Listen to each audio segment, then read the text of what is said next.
Bismillahirrahmanirrahim. Assalamualaikum warahmatullahi wabarakatuh. Alhamdulillahi rabbil alamin wal aqibatu lil muttaqin ala umuri dunya waddin. Asyhadu an la ilaha illallah wa asyhadu anna sayyidana Muhammadan abduhu wa rasuluh. Allahumma salli wa sallim ala habibil karim sayyidina Mustafa sallallahu alaihi wasallam ala alihi wa ashabihi wa man tabi'ahum bi ihsanin ila yaumiddin. Subhanaka la ilma lana illa ma 'allamtana innaka antal alimul hakim. Rabbi li sadri wa yassir li amri wa hlul 'uqdatam min lisani yafqahu qawli. Bismillahi ma syaa Allah la yasuqul khaira illa Allah ma syaa Allah. La yasrifu su'a illallah ma syaa Allah. Ma kana min ni'matin fa min Allahi ma syaa Allah. Wa la haula wa la quwwata illa billah al-aliyyil azim. Allahumma anta rabbi la ilaha illa anta khalaqtani wa ana 'abduk. Wa ana 'ala ahdika wa wa'dika mastata'tu a'udzu bika min syarri ma sana'tu. Abu'u laka bi ni'matika alayya wa abu'u bi dhanbi faghfirli fa innahu la yaghfiru dhunuba illa anta. Bismillahilladzi la yadhurru ma'asmihi syai'un fil ardi wa la fis sama'i wa huwas sami'ul alim. Bismillahilladzi la yadhurru ma'asmihi syai'un fil ardi wa la fis sama'i wa huwas sami'ul alim. Bismillahilladzi la yadhurru ma'asmihi syai'un fil ardi wala fis sama'i wa huwas sami'ul alim. Na'udzu bi kalimatillahi tammati min syarri ma khalaq. Na'udzu bi kalimatillahi tammati min syarri ma khalaq. Na'udzu bi kalimatillahi tammati min syarri ma khalaq. Allahumma inna na'udzu bika minal barasi wal junun wal judam wa min sayyi'il asqam. Allahumma inna na'udzubika minal barasi wal junun wal judam wa min sayyi'il asqam. Allahumma inna na'udzubika minal barasi wal junun wal judam wa min sayyi'il asqam. Wa sallallahu ala sayyidina Muhammadin wa ala alihi wa sahbihi wa sallam. Alhamdulillah rabbil alamin. Alhamdulillah. Puji syukur kita panjatkan kepada Allah SWT dengan limpah kurnia inayah taufik di sisi Allah. Kita dapat bersama-sama pada malam ni. Kali kedua saya ceramah kat sini kot. Kali ketiga ceramah dalam ni dua, ceramah di luar sana satu. Alhamdulillah. Sallallahu alaihi Muhammad dan banyak improvement. Yang paling penting sekali, kalau mai ceramah kat sini makan sedap yang tu. Yang du ingat ni yang tu. Tu Amisha dia rajin mai makan sedap dia lepas kuliah. Alhamdulillah saya makan dah. Makan siap dah. Kan sallallahu alaihi Muhammad. Tuan-tuan, Allahumma salli ala Muhammad. Hari ini kita dapat berita pasal PKP sebelum masuk ni lah. Berita pasal PKP, ada 6 negeri jadi PKP. Ada berapa negeri lagi PKPB. 2 negeri PKPP kan.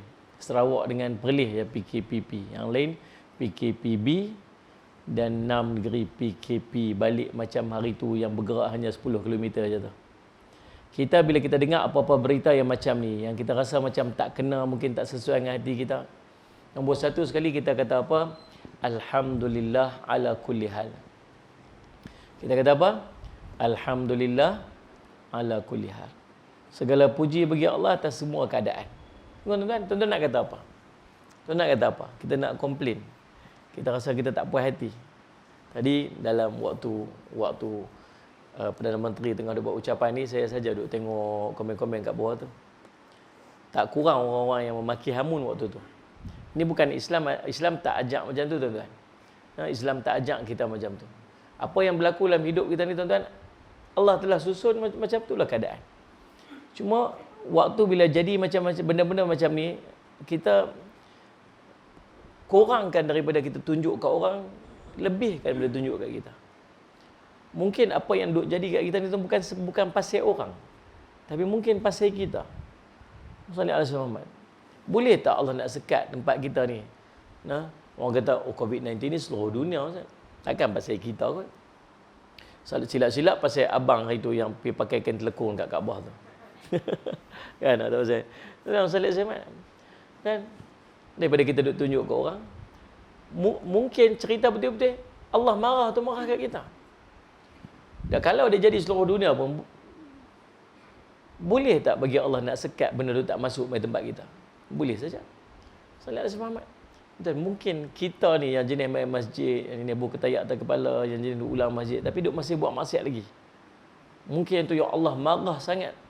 Dalam ramai-ramai bukan pasal orang, mungkin pasal kita yang Allah marah sangat. Dan benda tu duk meribak pasal salat Muhammad. Dan kita, selagi kita duk tengok orang selagi tu, kita tak muhasabah diri kita. Selagi kita duk tengok orang salah, orang tu punya pasal, orang ni punya pasal, orang tu punya punca, orang ni punya punca, selagi tu kita tak menilai kelemahan dan kesilapan diri kita. Kalaulah setiap orang muhasabah diri dalam waktu ni, semua orang Islam muhasabah diri. Nah, kalau setiap orang Islam, apa yang jadi ni waktu ni, dia muhasabah diri dia.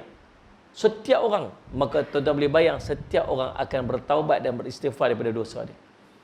Dan Allah sebut salli ala sayyidina Muhammad dalam surah Nuh ayat 10. Bau sedap pula tangan ni. Tu. Mana nak tahu bau sedap apa lagi lepas mayak ni orang tahu. Salli ala sayyidina Muhammad. Kan? Allah cerita tentang apa? Tentang istighfar. Allahumma salli ala sayyidina Muhammad. Allahumma salli ala sayyidina Muhammad. Allah kata apa? Allahumma salli ala sayyidina Muhammad, surah Nuh ayat 10. Mari kita tengok apa Allah kata. Allahumma salli ala sayyidina Muhammad. Allahumma salli ala sayyidina Muhammad. Faqultu astaghfiru rabbakum innahu kana ghaffara yursilis samaa'a 'alaikum midrara wa yumdidkum bi amwalin wa banina wa yaj'al lakum jannatin wa yaj'al lakum anhara. Allah sebut, maka aku berkata kepada mereka, mohonlah keampunan di sisi Tuhan kamu, beristighfarlah kepada Tuhan kamu, maka sungguh salli ala sayyidina Muhammad, dia Maha Pengampun. Salli ala sayyidina Muhammad, dia Maha Pengampun. Dan Allah sebut, Allahumma salli ala sayyidina Muhammad, nescaya dia akan menurunkan hujan yang lebat daripada langit kepada kamu. Dia akan memperbanyakkan harta dan anak-anak kamu, dan mengadakan kebun-kebun untuk kamu, dan mengadakan sungai-sungai untuk kamu. Tuan-tuan, waktu orang pergi jumpa Imam Hasan Al-Basri, mengadu dekat Imam Hasan Al-Basri, seorang mai dia kata, wahai Imam Hasan Al-Basri, saya ni kahwin tak dapat anak. Apa yang saya boleh buat? Imam Hasan Al-Basri kata apa? Istighfar.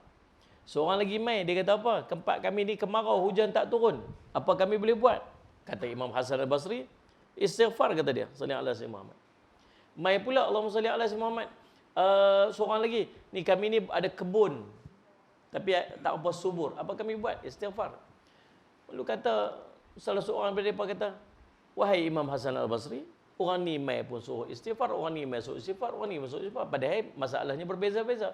Dia kata, bukan aku kata, Allah kata. Allah kata layak ni. Salli ala sayyidina Muhammad.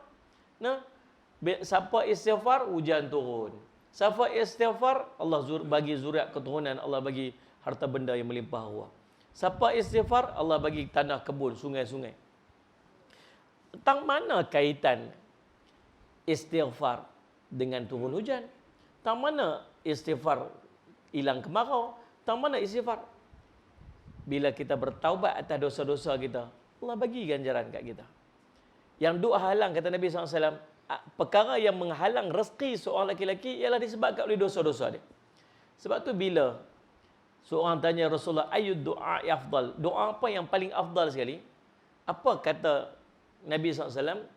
Al-afu wal-afiyah fid dunya wal akhirah. Doa yang paling afdal sekali kamu nak minta apa? Nak minta jauh pada wabak ke? Nak minta selamat ke? Nak minta apa? Nak minta apa ke? Nombor satu sekali, minta ampun kepada Allah.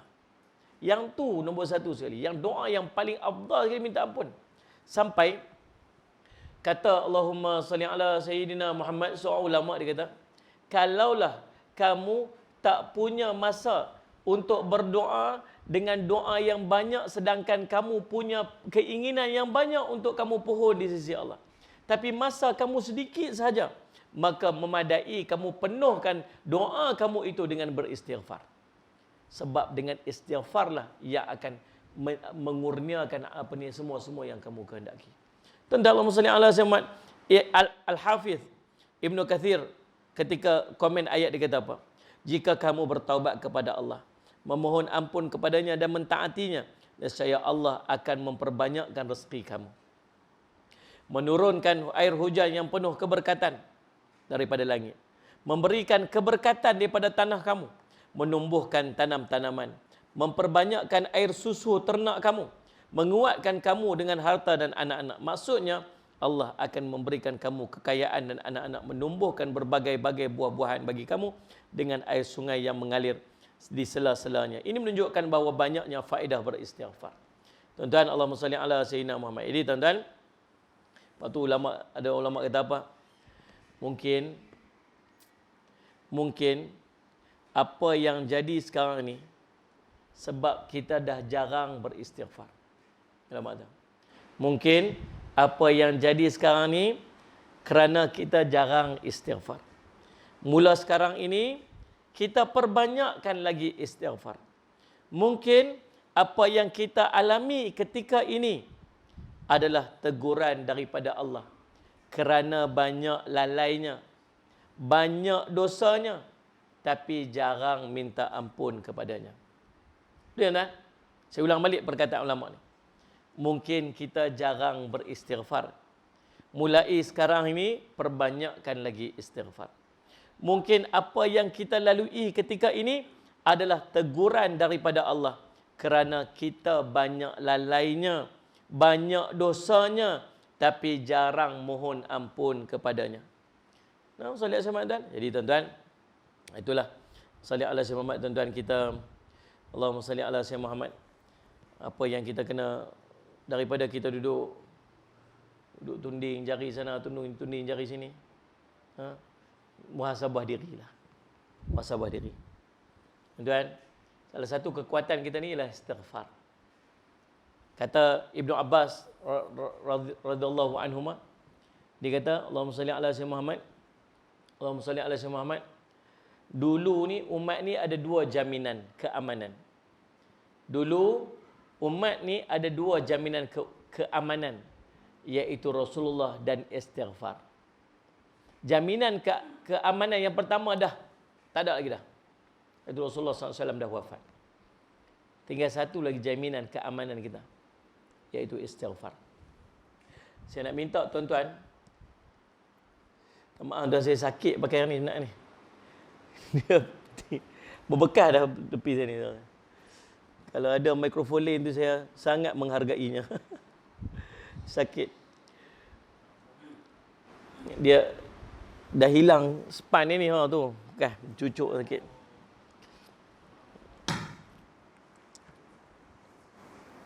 Daripada awal kuliah dia duduk pegang sakit. Okey, tak apa. Saya buah atas kepiah ni. Ada span tak tepi tu? Ada tak apa. Ada tu tahan kira sikit lah. Sakit.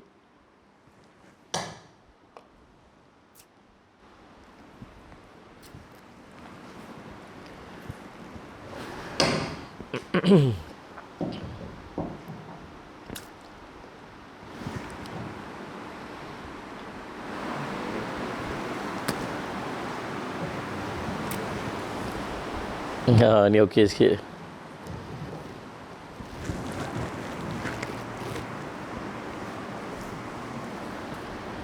Okey, insya-Allah.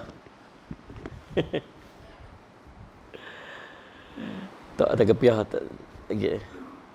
Okey, tuan, salih ala sayyidina Muhammad. Jadi saya nak minta sepanjang ni yang tuan-tuan yang duduk kat depan saya ni, tuan-tuan yang menyaksikan secara langsung ni, saya nak minta satu benda, mula hari ni kita perbanyak istighfar. Dengan apa yang duk jadi ni, kita cuba istighfar. Sehari 100 kali. Paling kurang sehari 100 kali. Ni janji-janji Nabi SAW, kelebihan-kelebihan istighfar. Janji Allah dalam Quran tentang kelebihan istighfar. Selagi kita duduk dalam COVID-19 ni, selagi itu setiap hari tolong istighfar 100 kali. Paling kurang 100 kali. kebaikan yang bukan sekadar untuk kita. Mudah-mudahan Allah limpah barakah pada seluruh alam ni disebabkan istighfar kita insya-Allah. Baik tuan-tuan sekalian, itu bukan tajuk kita. Kita nak bincang tu mukadimah. Tajuk kita tuan-tuan ni, saya menggunakan buku saya ni, buku Fathur Rahman nama dia, doa dalam Quran yang saya susun. Dia dalam Quran ni ada lebih kurang 60 doa. Lebih kurang ada 60 doa. Salli ala sayyidina Muhammad. Dan tuan-tuan, ada 2 jilid saya buat, yang ni 30 doa, dan lagi satu ada 30 doa lagi insya-Allah yang sedang saya susun, dan saya target insya-Allah dalam bulan 1 ni. Dalam tahun 2021 ni kita akan keluarkan buku tu insya-Allah. Baik, saya memandangkan kita tak guna kitab dekat sinilah, jadi saya petik salah satu daripada doa yang ada dalam Quran. Doa ni tuan-tuan, doa dia panggil doa yang dipanjatkan oleh Ashabul A'raf. Ashabul A'raf. Siapakah Ashabul A'raf ni? Dia panggil penduduk Al-A'raf. Baik. Doa ni tercatat dalam surah Al-A'raf ayat 47. Doa dia berbunyi, Rabbana la taj'alna ma'al qaumidh zalimin. Rabbana la taj'alna ma'al qaumidh zalimin. Ya Tuhan kami, janganlah engkau tempatkan kami bersama-sama dengan orang yang zalim. Siapa yang panjat doa ni? Adakah doa ni betul-betul akan disebutkan? Ya. Siapa akan panjatkan doa ni? Nama dia Ashabul A'raf. Dah sebut dah doa ni? Belum lagi. Allah dah iklan dah cerita dah tentang doa ni akan disebutkan nanti. Siapa yang cerita? Allah cerita. Allah cerita kat mana? Dalam Quran. Bila sebut benda dalam Quran, wajib percaya. Wajib percaya. Betul ke siapa nak sebut ni? Lah ramai-ramai siapa? Adalah salah seorang daripada mereka yang akan baca doa ni. Ya Allah, ya Tuhan kami, Rabbana la taj'alna ma'al qaumidh zalimin.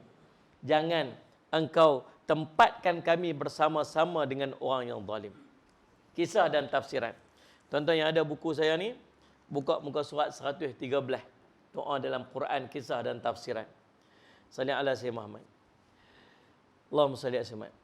Doa ini dipanjatkan oleh orang-orang yang kedudukan pahalanya dan dosanya seimbang.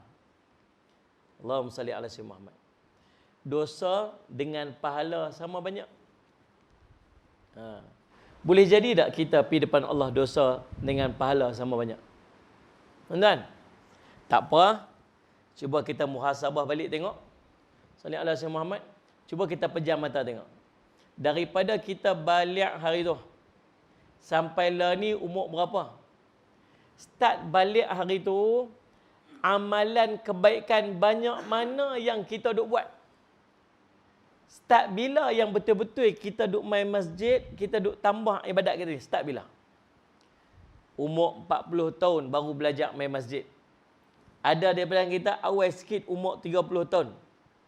Tapi daripada kita balik umur 11 tahun dulu sampai umur kita 30 tahun, apa kita duk buat?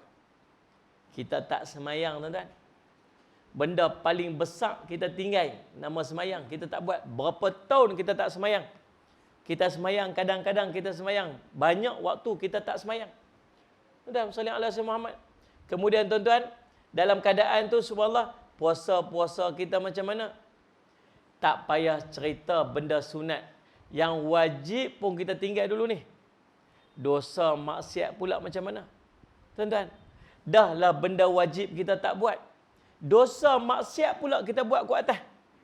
Tuan-tuan, Allahumma salli ala sayyidina Muhammad.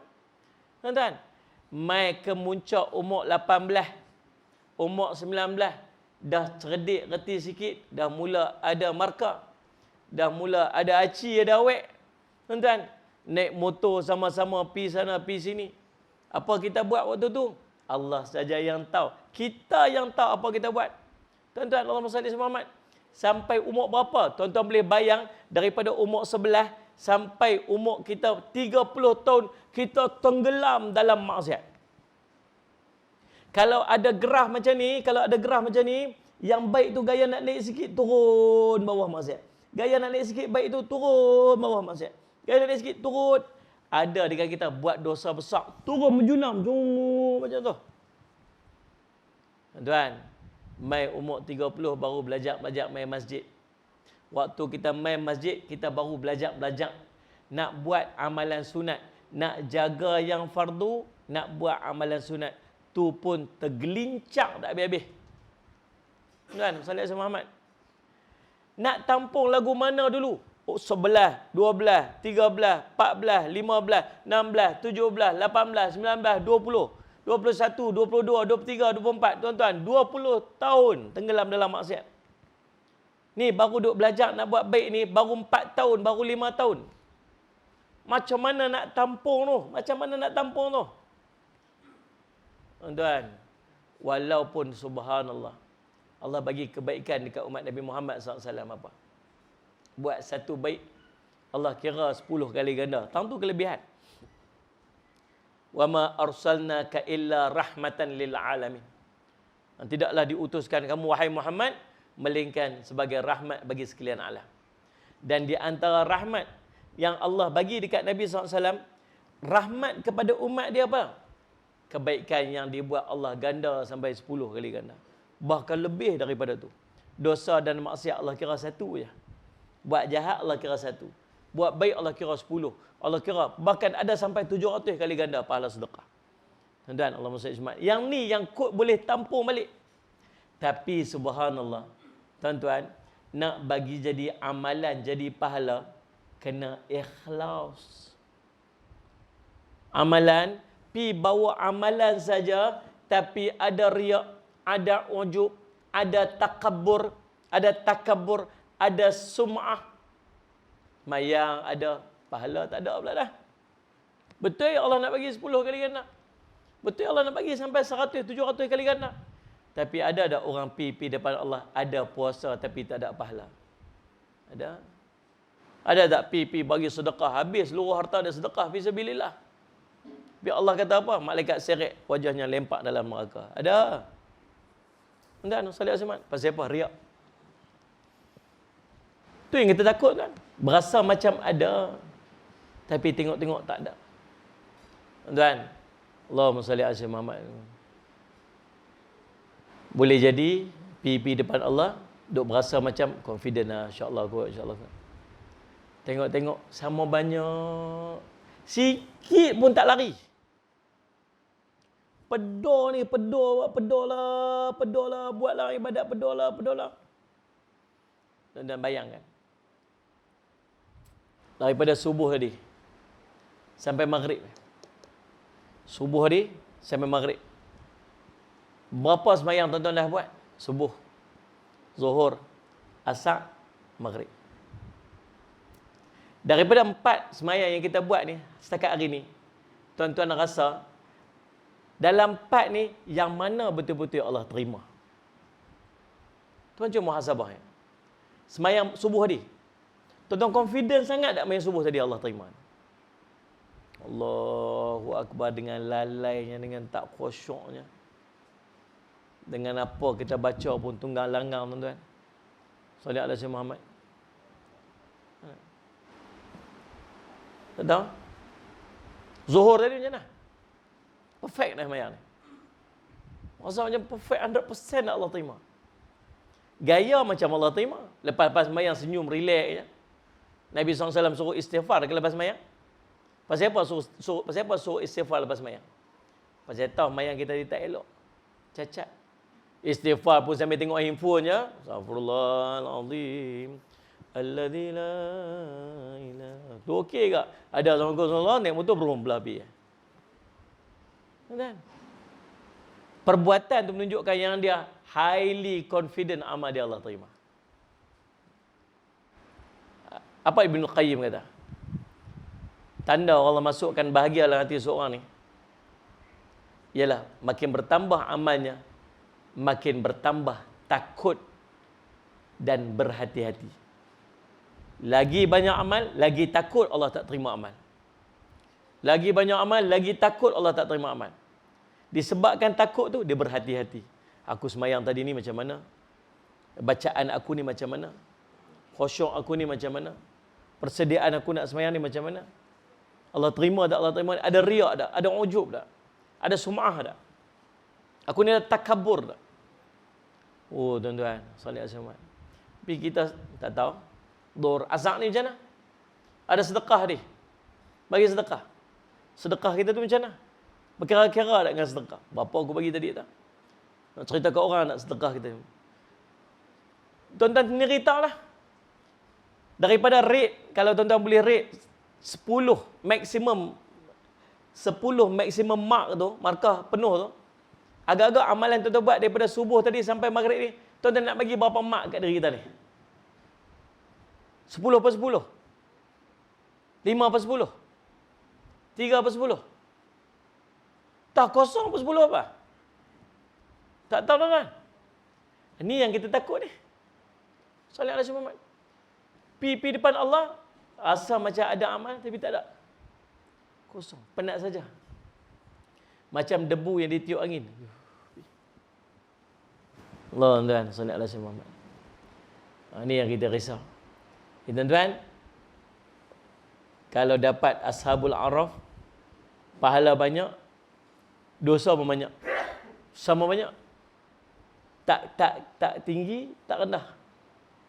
Dosa 10, pahala 10. Ngam-ngam, cukup-cukup ya. Tuan-tuan, lalu mereka ni diletakkan dekat mana? Mereka ni ditempatkan di tembok tinggi yang memisahkan di antara syurga dengan neraka. Syurga belah ni, neraka belah ni, tembok yang dipemisah antara dua tu, tembok tu nama Al-A'raf. Ni mengaji malam ni. Kita pun ada negara tak pernah dengar pun. Surah Al-A'raf tahu? Malam ni tahu. Ulama-ulama mufassirin menyebutkan bahawa Al-A'raf itu ialah satu tembok yang duduk di antara syurga dengan neraka. Luas mana tembok tu tak tahu, tapi ramai orang boleh duduk atas tu. Orang yang duduk atas tu dia panggil penduduk Al-A'raf. Ashabul A'raf. Berapa lama nak pergi transit kat situ? Tak tahu. Mungkin lebih lama daripada hidup di dunia ni. Allahumma salli alaihi wasallam. Jadi, tembok ini mereka akan ditempatkan di tembok tinggi memisahkan di antara syurga dan neraka yang dikenal sebagai Al-A'raf. Menurut hadis Nabi SAW, orang yang tempatnya atas tembok tersebut adalah segolongan orang-orang yang beriman. Dia orang beriman lah. Orang kafir tak duduk situ. Pasal orang kafir tak ada pahala, terus masuk neraka. Orang ni orang beriman. Maksud dia masih buat kebaikan, tapi kebaikan dia tak cukup untuk memasukkan dia dalam syurga. Dan kemaksiatan pula tak lebih yang menyebabkan dia masuk dalam neraka. Lalu yang amal baik dan amal jahatnya sama banyak. Mereka diasingkan di situ dan akhirnya dengan rahmat Allah mereka akan dimasukkan dalam syurga. Jadi golongan inilah yang akhir sekali masuk syurga. Selepas selesai semua baru settle depa ni. Transit dulu kat situ. Oi, lama lah tuan-tuan. Berapa ramai orang ni nak kira. Berapa ramai manusia. Ni geng ni yang terakhir sekali, last sekali masuk syurga. Allahumma salli ala sayyidina Muhammad. Allah sebut, wa bainahuma hijabun wa 'alal a'rafi rijalun ya'rifuna kulla bisimahum wa nadau ashabal jannah an salamun alaikum lam yadkhuluha wa hum yatma'un. Wa idza surifat absaruhum tilqa ashabin nar wa qalu rabbana la taj'alna ma'al qaumidz zalimin. Dan di antara keduanya, ini syurga neraka itu ada batas pendinding. Ini Allah sebut dalam Quran surah Al-A'raf sallallahu alaihi wasallam Muhammad ayat 47, ayat 46. Dan di antara keduanya di syurga neraka itu ada batas pendinding, dan di atas Al-A'raf itu ada sebilangan orang yang mengenal tiap-tiap seorang, yakni daripada ahli syurga dan neraka dengan tanda masing-masing. Depa tengok di syurga depa kenal orang-orang ahli syurga. Depa tengok dalam neraka depa kenal ahli-ahli neraka. Lalu Allahumma salli ala sayyidina Muhammad, dan mereka menyeru kepada penduduk syurga, salamun alaikum. Salam sejahtera kepada kamu semua wahai ahli syurga. Sedang mereka sendiri belum memasukinya, sedangkan mereka sangat ingin segera memasukinya. Duk tengok orang dalam syurga dapat nikmat seronok lah. Teringin lah nak masuk tapi tak boleh masuk. Buat apa? Salamun alaikum. Ucap salam sejahtera ke atas kamu wahai penduduk syurga. Dan apabila pandangan mereka dialihkan ke arah penghuni neraka, mereka kata apa? Tengok belah neraka pula. Mereka kata, Rabbana la taj'alna ma'al qaumidh zalimin. Wahai Tuhan kami, janganlah engkau golongkan kami bersama dengan orang-orang yang zalim itu.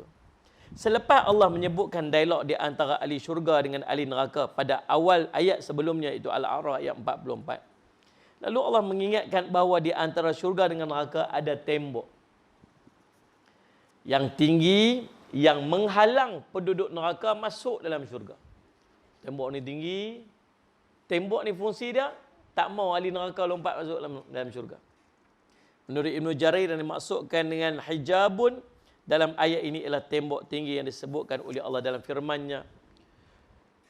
Faduriba bainahum bisurin lahu babun batinuhu fir rahmah wa zahiruhu min qablil azab. Lalu diadakan di antara mereka tembok yang mempunyai pintu. Di sebelah dalamnya ada rahmat dan di sebelah luarnya ada siksa, yakni neraka. Surah Al-Hadid ayat 13. Sallallahu alaihi wasallam Muhammad. Tuan-tuan, ini cerita tentang, nanti kita akan cerita orang Ashabul A'raf ni dapat cahaya. Tempat gelap.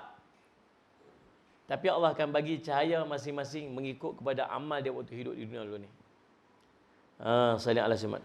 Inilah Al-A'raf yang disebutkan oleh Allah dalam firman-Nya, wa 'alal a'rafi rijalun, di atas A'raf itu ada sebilangan lelaki. As-Sa'di mengatakan dinamakan A'raf, dinamakan Al-A'raf kerana penduduk di situ mengenali semua orang. Dia cerita penduduk Al-A'raf ni kenal ahli syurga, kenal ahli neraka, kenal. Sebab tu dinamakan sebagai Al-A'raf. Ungkapan ulama tafsir berbeza-beza berkaitan dengan penduduk Al-A'raf ini.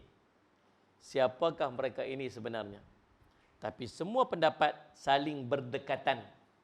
Pengertiannya yang berasal kepada satu pendapat. Mereka adalah kaum-kaum yang amal kebaikan dan keburukannya sama.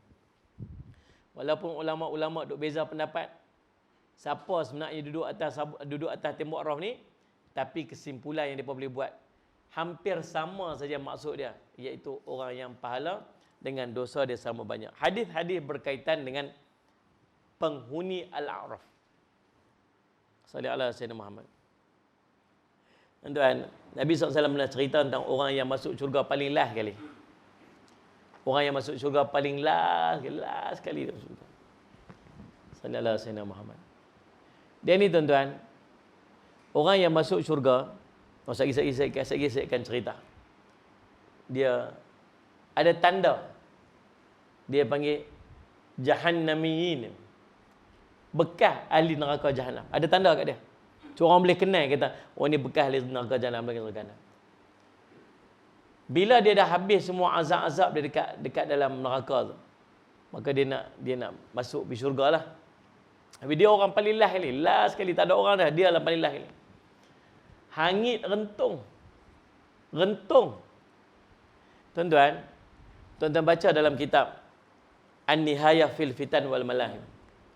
Ibnu Katsir cerita, waktu kita melintah titian sirat, nak melintah titian sirat ni duduk atas neraka. Dia punya bahang neraka ni, waktu kita melintah tu, kena bahang rentung. Sampai sana, rentung hangit. Dah, Ustaz Muhammad nak cerita. Allah sebut dalam Quran, kita akan melalui neraka tu. Semua orang akan melalui neraka tu. Tapi dia ikut amal masing-masing. Ada orang dia punya lintas neraka tu, tuan-tuan. Dia sampai sebelah sana, dia tanya malaikat, mana jembatan yang depa duk cerita tu? Dia kata tadi hang dah lalu dah. Dia punya laju dia lalu sampai dia tak perasan kata dia lalu kat atas neraka tu. Tu ada orang yang dia melintas tu sepantas kilat. Lintas tu saja pun dah rentung dah, tuan-tuan boleh bayang kalau duduk dalam neraka tu lagu mana. Lalu bila dia keluar dalam keadaan rentung, dia malu, malu. Ya Allah, macam mana ni keadaanku ni, macam mana ni keadaan ni, malu. Dia dimandikan di satu sungai nama Nahrul Hayah. Dimandikan dekat sungai tu, maka tubuh dia jadi elok balik. Cuma ada tanda kat dia, tanda Jahannami, dia bekas neraka Jahannam. Lalu subhanallah, dia kata dekat Allah, ya Allah, nampak satu pohon yang besar, pohon yang cantik. Dia kata, ya Allah, boleh tak aku nak pergi duduk berteduh sat kat bawah pokok ni? Hangat lama dah duduk dalam neraka tu. Hangat lama dah. Ni nak pergi duduk tempat teduh ni boleh tak? Ada pokok cantik je kan, nak pergi duduk situ boleh tak? Allah kata, boleh tapi biasalah, nanti mesti nak lebih pada tu. Doa ya Allah, doa nak takat tu aja. Panggil kita lah kan. Takat tu, tak mau lebih dah, nak takat tu aja. Lalu tak apa, Allah bagi dia pun sampai kat situ tuan-tuan, nampak pula pintu syurga. Sampai tengok nampak pintu syurga. Dia kata, ya Allah, boleh tak nak pergi tepi pintu tu aja. Dia kata lah tadi. Allah kata, duk kata dah. Dia kata, memang takat tu, tapi nak lagi, memang takat tu. Duk kata tadi, tak apa ya Allah, nak pergi tepi pintu syurga, nak pergi duduk kat tepi tu aja. Allahumma salli ala Sayyidina Muhammad. Tuan-tuan, kenapa Allah kata pergi? Tapi sekali mesti nak lebih lagi. Doa ya Allah, doa nak takat tu aja. Dia pun pergi tuan-tuan, sampai kat tepi pintu syurga, tengok dalam syurga, ya Allah, cantiklah. Ya Allah, nak masuk dalam syurga. Allah kata, memang duk kata dah. Kita salli ala Muhammad. Kata, pilah masuk tak apa. Tapi dia tanya Allah, tapi ada tempat kan lagi dalam syurga ni untuk saya ni? Allah kata ada. Kamu nak macam mana? Kamu tahu tak? Allahumma salli ala Muhammad. Allahumma salli ala Muhammad. Bayangkan kenikmatan paling hebat dalam dunia. Orang yang dapat nikmat paling hebat dalam dunia. Seluruh apa yang dia miliki dalam dunia tu semua dia punya. Dia bayang tak? Semua yang ada dalam dunia ni semua milik dia. Oi, banyaklah tuan-tuan. Nah. Kita Sembarang Jaya pun jalan tak habis. Semua yang ada kat Sembarang Jaya ni semua milik kita. Keluar pada Sembarang Jaya, Pulau Pinang, seluruhnya ni barang milik kita. Keluar pada Pulau Pinang ni, seluruh pada Malaysia ni semua barang milik kita. Keluar pada Malaysia ni, negara jiran, semua yang ada kat dalam dunia ni semua milik kita belaka. Kaya, manusia paling kaya dalam dunia kot. Yang atas darat, yang dalam laut, apa semua yang ada, semua milik kita. Kaya tak? Kaya. Bagimu 10 kali ganda daripada itu. Tu kenikmatan yang akan diperolehi oleh orang yang paling last kali masuk syurga. Dunia dan segala isinya 10 kali ganda. Kita harap kita dak lah kot. Sebab ada dah Nabi sebut dah nama dia siapa? Bukan nama kita kot. Mudah-mudahan kan. Tapi jangan duk kira lah nak masuk sat dalam neraka. Tak apalah masuk sat-sat dalam neraka pun jadi. Oi, jangan main-main lah tuan-tuan. Kalau boleh tak mau masuk, terus nak masuk syurga. Ashabul A'raf pun tak mau. Ashabul A'raf pun tak mau. Ashabul A'raf ni dia antara orang yang kena tunggu, kena dia panggil apa? Waitlist lah. Kalau kita pergi dekat apa, dekat airport tu apa mah, penuh waitlist dulu adalah waitlist lah, tak ada lah kot. Tunggu kalau ada orang tak mai ke apa mah boleh masuk pergi. Apa semua. Tuan-tuan salli ala Muhammad. Nah. Allah sekali baru masuk. Tuan-tuan, Allahumma salli ala Muhammad. Okey. Hadis-hadis berkaitan dengan penghuni Al-A'raf. Yang pertama, mereka daripada kalangan kaum yang pahala dan dosanya seimbang. An Jabir bin Abdullah qal su'ila Rasulullah sallallahu alaihi wasallam amistawat hasanatu sayyi'atuh faqala ulaika ashabul a'raf lam yadkhuluha wa hum yatma'un. Daripada Jabir Ibnu Abdullah berkata, Rasulullah SAW pernah ditanya mengenai orang yang amal kebajikan dan amal keburukannya sama. Maka Rasulullah menjawab, mereka adalah penghuni Al-A'raf, mereka tidak dapat masuk syurga padahal mereka sangat menginginkannya. Hadis diriwayatkan oleh Imam As-Suyuti rahimahullah taala. Yang kedua, siapa yang kedua ni?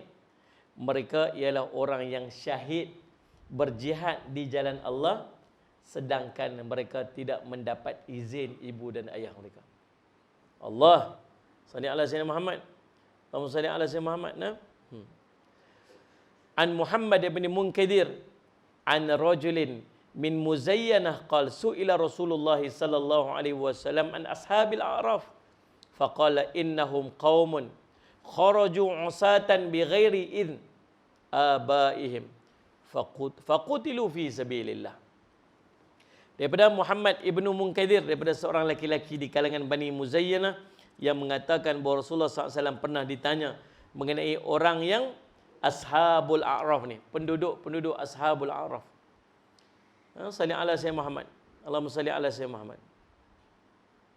Lalu Nabi SAW pun berkata, sesungguhnya mereka satu kaum yang berangkat untuk berjihad fi sabilillah dalam keadaan derhaka kerana tidak izin, tanpa izin ibu dan bapa mereka, lalu mereka gugur di jalan Allah Subhanahu wa taala.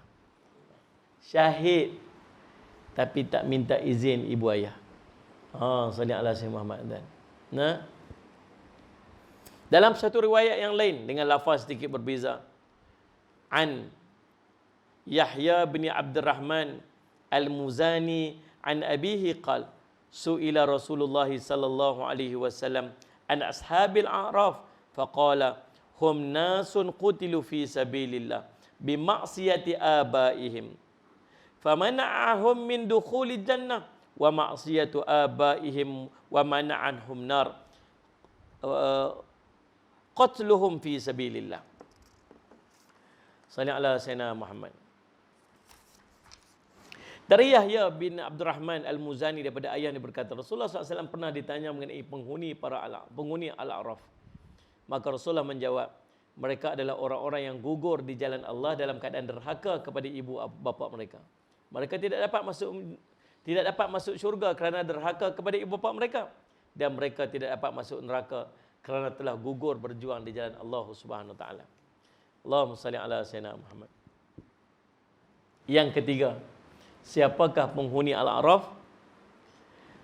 Mereka yang diletakkan di atas Al-A'raf menunggu keputusan daripada Allah Subhanahu wa taala. Ibnu Jarir mengatakan kepada Huzaifah bahawa baginda pernah ditanya mengenai penghuni Al-A'raf, maka baginda menjawab bahawa mereka adalah kaum-kaum yang sama kebaikan dan keburukannya sehingga amal keburukannya mencegahnya masuk syurga, sedangkan amal kebaikannya menahan hingga tidak masuk syurga. Huzaifah melanjutkan kisahnya bahawa kerana itulah mereka diberhentikan di atas tembok yang tinggi itu untuk menunggu apa yang diputuskan oleh Allah kepada mereka. Allahumma salli ala Muhammad. Lagi yang keempat, penghuni Al-A'raf akan mendapat cahaya nur yang akan menerangi mereka sehinggalah Allah membuat keputusan.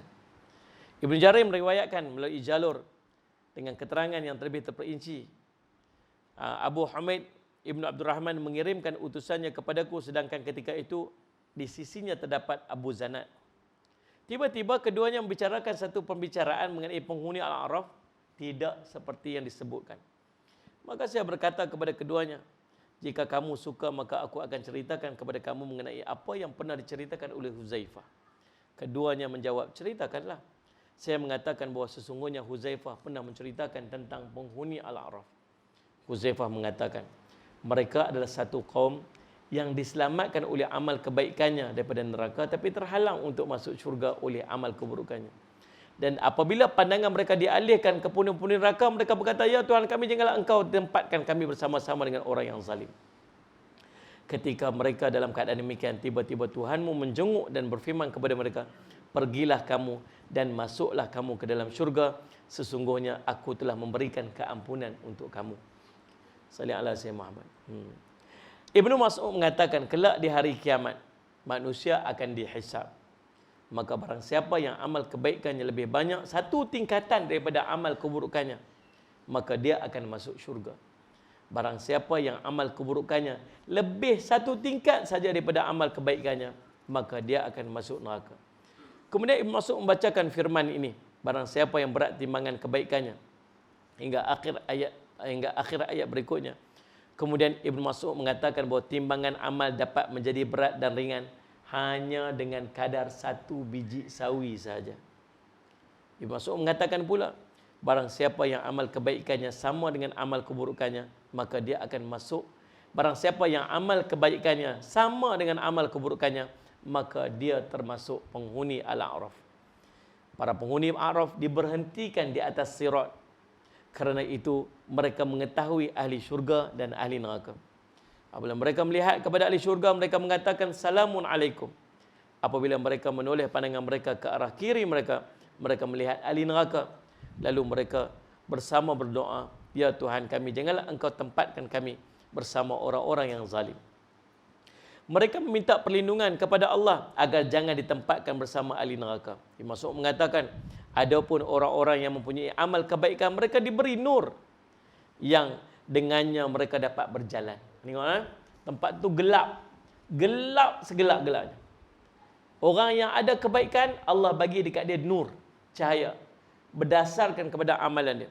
Maka dia menggunakan nur cahaya tersebut, Salih Allah Syamad, dengannya dia dapat berjalan. Nur itu menyinari bahagian depan dan bahagian sebelah kanan mereka. Pada hari itu, setiap hamba diberikan nur. Demikian pula setiap umat. Tetapi apabila mereka sampai di sirat, maka Allah mencabut nur setiap orang munafik, laki-laki dan perempuan. Waktu awal itu dapat. Sampai je kat sirat, Allah cabut nur daripada kalangan orang munafik, laki-laki dan perempuan. Ketika ahli syurga melihat bahawa mereka tidak bersua dengan orang-orang munafik, lalu mereka berkata, wahai Tuhan kami, sempurnakanlah cahaya bagi kami. Surah Tahrim ayat 8. Adapun penghuni Al-A'raf, nur mereka tidak dicabut daripada mereka, tapi tetap berada di hadapan mereka. Tuan-tuan ingat, nanti di padang mahsyar kita semua ada nur, semua ada cahaya masing-masing. Semua ada cahaya masing-masing. Dalam riwayat ni cerita, riwayat Ibnu Jarir. Bila sampai dekat sirat, orang-orang munafik ni Allah cabut cahaya daripada dia. So dia kegelapan, dia tak nampak jalan. Ada orang yang cahaya dia terang, nampak sejuh mata memandang. Ada orang yang cahaya dia dapat takat nampak kaki dia aja. Ada orang yang cahaya dia sekejap ada, sekejap tak ada. Tuan-tuan, tapi orang yang Allah tempatkan di Ashabul A'raf, mereka ni tetap ada cahaya. Cahaya. Sampai bila ni? Sampai Allah mai nanti untuk putuskan mereka ni nak pergi mana. Allahumma salli ala sayyidina. Maka di tempat itulah Allah menyebutkan keadaannya berfirman, iaitu mereka belum masukinya sedangkan mereka ingin segera masukinya. Mereka hanya mampu berkeinginan untuk masukinya. Ibnu Mas'ud melanjutkan kisahnya bahawa sesungguhnya ada seorang hamba apabila mengerjakan satu amal kebaikan, dicatatkan baginya 10 kebaikan. Apabila dia berbuat satu keburukan, maka tidak dicatatkan melainkan satu dosa, satu keburukan. Kemudian Ibnu Mas'ud mengatakan, binasalah bagi yang satunya mengalahkan puluhannya. Binasalah bagi orang yang satu kalahkan yang 10. Faham tak dia kata apa? Buat baik dapat 10, buat jahat dapat 1. Pelik tiba-tiba pergi depan Allah dosa banyak, pahala sikit. Celakalah, binasalah orang ni. Yang satu tu boleh challenge dengan yang 10. Pelik. Demikian menurut Ibnu Jarir. Yang berikutnya hadis tentang Ashabul A'raf ni yang terakhir saya baca. Allah akan mengampuni mereka, dibersihkan di sungai Nahrul Hayah, dan akan ada tanda pengenalan pada mereka. Ibnu Jarir meriwayatkan hadis athar daripada Ibnu Abbas mengatakan bahawa Al-A'raf ialah tembok di antara syurga dan neraka. Para penghuni Al-A'raf berada di tembok tersebut hingga pada ketika Allah mengampunkan mereka. Maka Allah membawa mereka ke sungai yang dinamakan Nahrul Hayah, yakni sungai kehidupan. Kedua sisi sungai itu terbuat daripada batangan emas yang dihiasi mutiara-mutiara. Sedangkan tanahnya adalah kasturi. Lalu mereka dilemparkan ke dalamnya hingga tubuh mereka menjadi elok, dan pada leher mereka terdapat tahi lalat putih yang menjadi tanda pengenalan mereka. Apabila tubuh mereka telah menjadi cantik, lalu mereka dihadapkan di hadapan Tuhan yang Maha Pemurah. Lalu Allah berfirman, harapkanlah sesuka hati kamu, mintalah apa yang kamu nak. Maka mereka pun berharap. Sehingga habis cita-cita mereka minta. Apa mereka nak minta semua sampai tak ada apa dah, minta semua-semuanya. Lalu Tuhan berfirman kepada mereka, bagi kamu semua yang kamu harapkan itu menjadi kenyataan dan hal yang semisal sebanyak 70 kali ganda. Setelah masuk ke dalam syurga, sedangkan pada leher mereka terdapat tanda putih yang jadi pengenalan mereka. Jadi tanda pengenalan mereka, mereka dinamakan orang-orang miskin dalam syurga. Allah Rabbi tuan-tuan, Ashabul A'raf. Dan terakhir, mereka adalah yang paling akhir diperhitungkan. Ibnu Jarir menceritakan bahawa Rasulullah SAW pernah ditanya mengenai penghuni Al-A'raf. Maka Rasulullah berkata, mereka adalah hamba-hamba Allah yang paling akhir mendapat keputusan perkaranya di antara sesama mereka. Apabila Tuhan semesta alam telah selesai daripada melakukan keputusan di antara sesama hambanya, maka Allah berfirman, kamu adalah satu kaum yang dikeluarkan dari neraka berkat amal-amal kebaikan kamu, tapi kamu masih belum dapat masuk ke syurga. Kamu sekarang adalah orang-orang yang dimerdekakan olehku daripada neraka, maka bermain-mainlah di dalam syurga sesuka hati kamu. Wallahu alam tuan-tuan, demikianlah. Nah, salli ala Sayyidina Muhammad. Sebab sedikit tentang keadaan Ashabul A'raf. Penutupnya Imam Qurtubi dan lain-lain meriwayatkan sehubungan dengan pengertian mereka, ada 12 pendapat mengenai Ashabul A'raf. Nah, antara lain ada yang mengatakan mereka adalah orang baik-baik yang panik dalam menghadapi keadaan yang menakutkan di hari akhirat. Ada ulama sebut tu. Siapa yang diletakkan di Ashabul A'raf tu, bila duduk ke akhirat tu dia tak boleh terima, dia takut sangat. Dia anxiety, dia ketakutan sangat, maka Allah ambil dia letak dekat situ tempat duduk kat situ nama Ashabul A'raf. Last kali baru check dia. Ada juga mengatakan mereka sejumlah manusia melihat-lihat keadaan manusia yang lain. Ada yang kata Ashabul A'raf ni tempat dia nak pergi tengok aja. Dia tengok neraka lagu mana, dia boleh tengok macam tempat bersiar-siar macam tu. Ada yang kata lagu tu kak. Salih ala Sayyidina Muhammad. Ada pendapat yang lain kata apa? Mereka adalah para nabi. Dan ada pendapat yang lain kata mereka adalah para malaikat. Wallahu alam. Tuan-tuan, nanti tuan-tuan tengok sendiri apakah Ashabul A'raf. Al-A'raf tu macam mana? Cuma tak maulah jadi Ashabul A'raf. Kita minta pada Allah agar kita nanti kalau bolehnya dengan izin dan rahmat dan kasih sayang Allah, kita nak masuk syurga tanpa hisab. Terus je masuk syurga tanpa Allah perhitungkan dosa-dosa dan dosa-dosa kita, insya-Allah. Tuan-tuan, cukup sekadar itu. Saya minta ampun, minta maaf salah dan silap. Mudah-mudahan sedikit pada perkongsian kita ni jadi manfaat kepada kita, insya-Allah. Salli ala Sayyidina Muhammad. Aqulu qawli hadza wa astaghfirullah li wa lakum. Wassalamualaikum warahmatullahi wabarakatuh. Bismillahirrahmanirrahim. Alhamdulillahirabbil alamin wassalatu wassalamu ala rasulil amin sayyidina Muhammadin wa ala sahbihi ajmain. Allahumma faqihna fid din wa 'allimna ta'wil waj'alna min ibadikas salihin wa dinas siratal mustaqim. Allahumma arina haqqa haqqan warzuqna ittiba'ah wa anna batila batila warzuqna ijtinabah. Sallallahu ala sayyidina Muhammadin wa ala sahbihi wasallam. Alhamdulillah bi alamin. Tuan-tuan, ada satu pengumuman, insya-Allah. Yang pertamanya saya nak minta macam mana tadi, saya nak minta semua orang start istighfar. Mula hari ini semua orang start istighfar. Paling kurang 100 kali. Dan kita doakan supaya Allah mengangkat wabak ni dan Allah selesaikan masalah dengan sebab segera. Yang keduanya, dekat luar sana tuan-tuan, saya buat jualan sikit untuk membantu dana pengurusan Kompleks Islam Darul Faizin. Kami buat madrasah, kami tak ambil yuran. Jadi nak cari dana tu kami buat jualan susu. Susu yang jual tu susu kambing. Kita campur dengan beras perang. Kita campur dengan kurma untuk ganti gula. Dia orang kecil manis ke, orang nak diet ke, boleh minum susu tu. InsyaAllah dia Salih Al-Sayyid Muhammad tak menggemukkan. Mudah-mudahan. Sebab apa? Sebab saya tak masukkan gula, saya gantikan kurma untuk gula tu, untuk ganti gula tu. Dan sedap insya-Allah. Dan ada beras perang untuk bagi kenyang perut sikit. InsyaAllah tuan-tuan boleh dapatkan kat luar sana. Tuan-tuan belilah dengan niat untuk membantu ma'had saya, insyaAllah. Mudah-mudahan Allah menggantikan kepada tuan-tuan yang lebih baik dan Allah memberikan kebaikan dalam kehidupan tuan-tuan, insyaAllah. Wallahu a'lam.